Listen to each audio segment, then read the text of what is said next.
All right, we're here with Chip Papa J's, who is our French crepe player of the game. Chip, you scored 14 points, 2 rebounds, and 2 assists. What can you tell me about your game today? Sabi ko na nga ba, kambal si Marco at saka si Celine. Si Diego, kapatid nila. Oh, ganun pa man din, yung bang inspirasyon mo kung bakit ka wala man lang ka black kahit isa?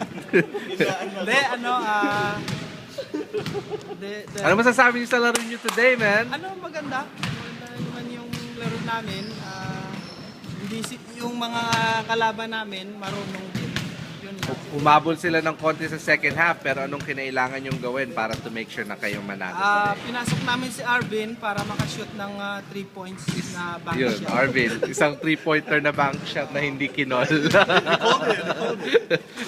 Alright, sige, any last shoutouts? Fly high, Fasa.